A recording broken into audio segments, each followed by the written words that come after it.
there are machines that are made for a season. And then there are machines that seem to drag an entire age behind them. The wheels, the mud, the noise, the ambition, all of it.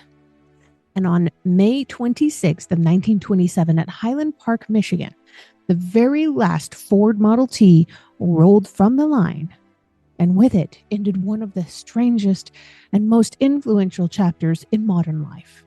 Henry Ford stood there with his son Edsel at the 15 millionth car, marking the closing of a run that had begun in 1908. This was not a graceful carriage. It was not a gentleman's jewel. It was a practical contraption of steel and wood and rubber and oil and nerve. And it had done what very few machines ever would do. It changed the habits of ordinary people. Before the Model T, the automobile was often a rich man's toy. It was sometimes a rich man's punishment. Honestly, early cars could be really expensive and unreliable and fussy, and more suited to being admired than depended upon. A buyer might pay through the nose for the privilege of breaking down in public, which is a noble form of embarrassment if one has enough money to call it adventure. Most working families did not need mechanical curiosity. They needed a way to reach town, to haul goods, to visit relatives, to find doctors, to attend church, to cross distances that had always been made to feel larger and more difficult than it needs to be. Well, Henry Ford understood this problem. He didn't invent the automobile, and he did not invent mass production all by himself. However, much legend prefers tidy heroes. But as he and his engineers refined a system that could build a far safer and far faster and cheaper car, and in numbers that the world had never seen before. The Model T was designed to be simple and durable and repairable, which was a first. It was meant for people who didn't have a private mechanic waiting politely for them in the garage. It was meant for farmers and shopkeepers and doctors before they made tons of money, and tradesmen and families who needed a machine that could work hard and forgive the rough treatment. The design itself came from far more than one mind. There was Joseph Gallum, there was Eugene Farkas, and Child Harold Willis. I'm probably mispronouncing his first name, Childe. Anyway, they were among the key engineers behind this automobile, along with other skilled men whose names rarely ever enjoy the glow of Ford's, of course. But that's that's the way of famous inventions. One name climbs to the top of the monument while everybody else is holding the tools that were used to build the monument. Well, the Model T was not a lone thought made metal. This was a collaboration. It was shaped by engineering and industry and necessity, and Ford's insistence that the automobile should belong to the multitude. It wouldn't have happened without him. We do need to acknowledge that. When the Model T appeared, people responded with astonishing speeds. Orders came quickly. Demands soon outran the ability of early production system methods to be able to keep up. In the beginning, the cars were assembled in a more traditional fashion. But Ford's factories evolved into something far more formidable. The moving assembly line, introduced and refined during the Model T era, reduced the production time dramatically. What once took many hours could eventually be done in the fraction of the time. The car that had been expensive became steadily more affordable, and that price drop mattered as much as the engine itself did. We're going to be getting into more of why that engine mattered so much here in just a moment. There's a romance to the road. There's an arithmetic behind who gets to travel it. In 1910, a Model T cost hundreds of dollars. Back then, that was a massive, substantial amount. By the mid-1920s, the price had fallen so far that the automobile moved within reach of millions of people. This was not merely a business success. This was a social shift. A family that once measured distance by how far their horse could travel, the rail schedule, or their own foot's endurance can now imagine movement on their own terms. The map didn't change, but the experience of living inside of it certainly did. And the world into which the Model T arrived was not built for cars. That's one of the details that we often forget, because now we live in a world with paved roads and painted lines and traffic signals, and we assume that automobiles belong everywhere because they do now. But in the early Model T years, much of rural America was mud and ruts and stones and snow and bridges that could make even an optimist revise his theology. Model Ts had to be more than just a car for smooth roads. It had to be a climber, a crawler, a farmhand, a traveling engine, and occasionally a test of a driver's entire moral constitution. It could do far more than carry passengers. This is one of the lesser known and more delightful parts of the Model T's history. People looked at the Model T and saw not just transportation, but they saw power on wheels. So farmers removed wheels and attached belts to hubs to run saws, threshers, pumps, generators, and other machinery. Owners turned Model Ts into tractors, snow vehicles, rail cars, fire apparatus, delivery machines, field contraptions, all of these things of startling ingenuity. If a tool was needed and a Model T was nearby, somebody somewhere probably tried to make the car do it for them. In October of 1922, Fordson Farmer magazine showed a minister who had converted his Model T into a mobile church. It was complete with a small organ in the back. The details deserve to be treasured in this one. It's hard to imagine a better picture of early American practicality than a preacher taking one look at a motor car and deciding it could carry the gospel, the congregation, and the music, if properly persuaded. The Model T was not merely owned. It was adapted. It was hacked. It was modified, repaired, repurposed, and pressed into duties its designers never would have imagined for it. Its engine found second lives too. Model T engines were used in stationary applications, marine settings, homemade machinery, even early experimental aircraft. During World War II, Model Ts served in military roles, including ambulances, staff cars, light cargo vehicles, and even patrol cars. The ambulance versions carried wounded men under conditions where reliability could be a matter of life or death for all involved. In several countries, including Romania, Model T ambulances were modified for wartime service. That plain little automobile, born for roads and families, found itself in a battle zone, on farms, on snowfields, and even behind and beside fire equipment. But yet, for all of its usefulness, Model T was not a car for the timid beginners. Its controls were not quite like modern arrangements that most drivers know today. It had 3 pedals, but you're probably thinking, yeah, brake, clutch, and gas, right? Well, they didn't operate like modern pedals do in a car. One managed the transmission, one managed reverse, and one managed braking through the transmission. Well, already this is stacking up to be rather unusual. The throttle was on the steering column. So starting it by hand crank required care, and you had to get out and hand crank it from the front of the car. And you had to have a healthy respect for the machinery because it could really punish foolishness very quickly. A lot of people didn't allow their children to do this for this reason. A misadjusted transmission band could allow the car to creep, which meant a person cranking it might get an unpleasant lesson in both physics and humility. Still, people learned. They had to. A Model T owner often became part driver, part mechanic, part philosopher, and part roadside magician.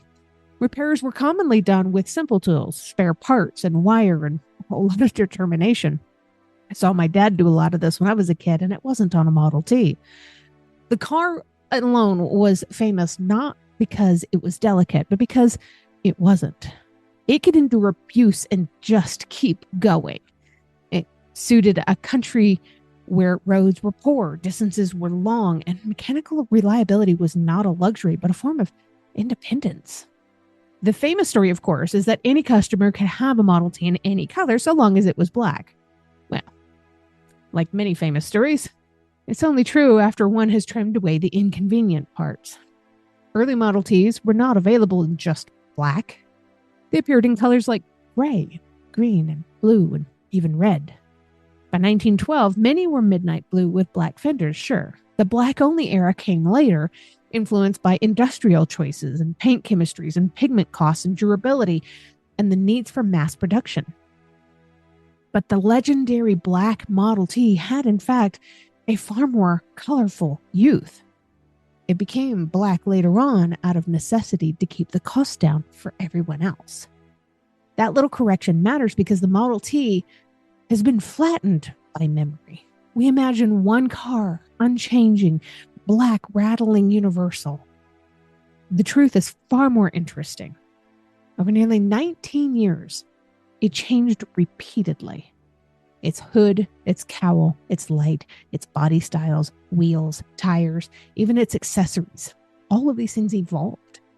Owners added aftermarket transmissions, special axles, extra brakes, snow kits, tractor conversions, and devices that made the car better suited to their own local needs.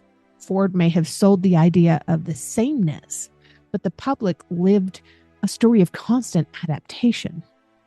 And then there was Ford himself. He was brilliant and stubborn in almost equal measure. He believed deeply in simplicity and standardization. For a long time, that belief made him very powerful. It allowed production to soar and for the prices to fall. But eventually, the same conviction became a trap. By the 1920s, competitors were offering cars with more comfort and better styling, greater convenience, more choices. Chevrolet and others understood that the American public, once introduced to the automobile freedom, would not remain content with one plain answer forever. This is the great irony of the Model T, though. It's educated its own customers beyond itself and beyond its own reach. It taught millions to drive. Then those millions began wanting something new. They wanted a different car. They wanted speed, color, comfort, status, enclosed bodies for warmth, smaller controls, a machine that felt less like a farm tool and more like a modern possession. Ford had given ordinary people mobility, and mobility changed their expectations. Once people had been invited into the road, they rarely agreed to be told that one road was enough. By 1927, the Model T had become both a triumph and a burden. Its sales had weakened. Its design, however beloved, seemed old beside newer machines. Ford resisted the change, but the market didn't care for sentiment. On May 26th of 1927, production ended at the main American plant so the company could prepare for its successor, the new Model A. The old alphabet had reached its conclusion and had to begin again. The ending was not immediate everywhere, though. Some Model T production continued outside of the United States for a short time, and engines continued to be made for years afterward to support the enormous number of Model Ts that are still out there and on the road. Replacement parts remain necessary because Model T population was vast. Enthusiasts and racers and mechanics and practical owners, they kept these cars alive. Even after production ended, the Model T remained present in everyday life. It was rattling along the roads and powering equipment and hauling loads and refusing to vanish completely. Its influence also spread far beyond the United States, of course.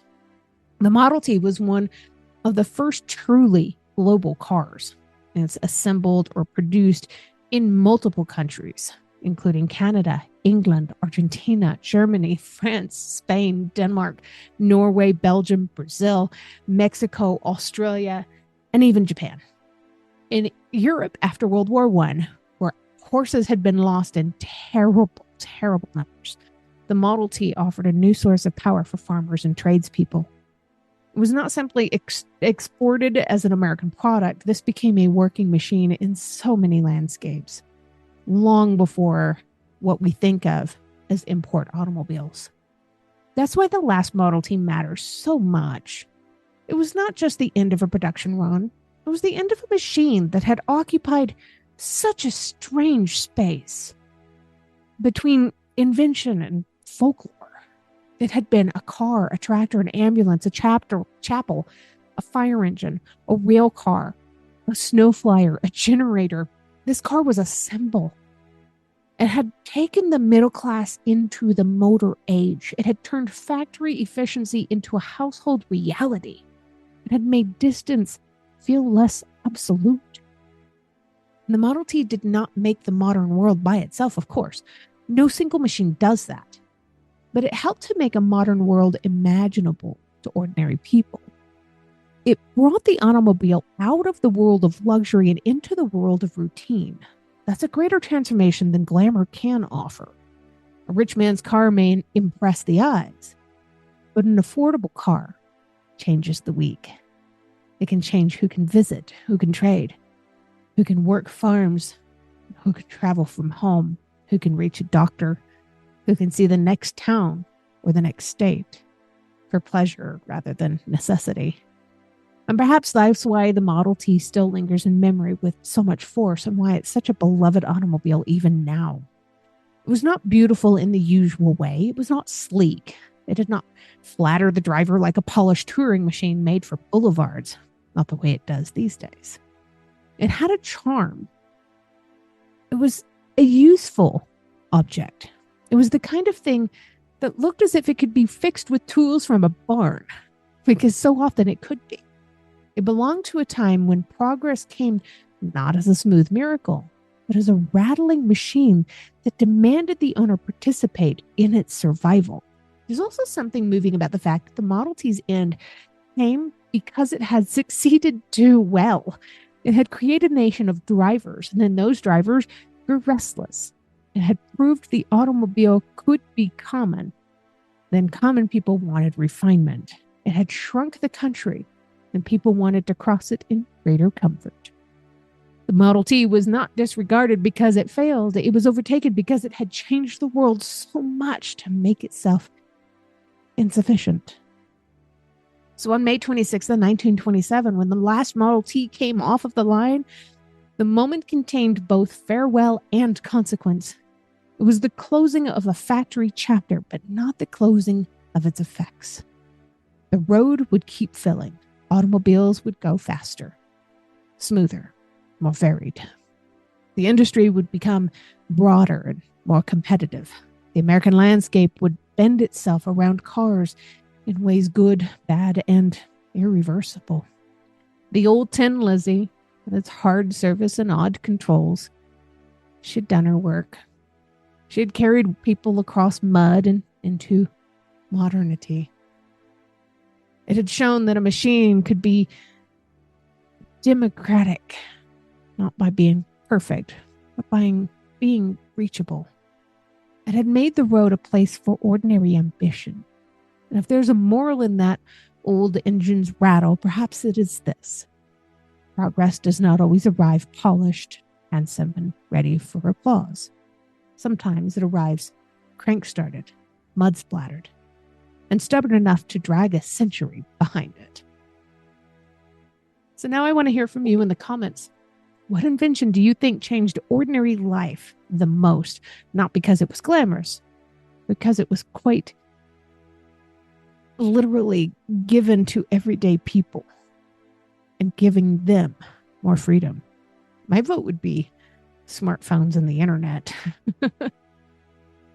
And if you enjoy stories like this, please make sure that you follow the History Happens Facebook page for more deep dives into your history's most fascinating moments like this. And subscribe to the podcast so you never miss an episode. Every subscriber helps. I love hearing from you guys.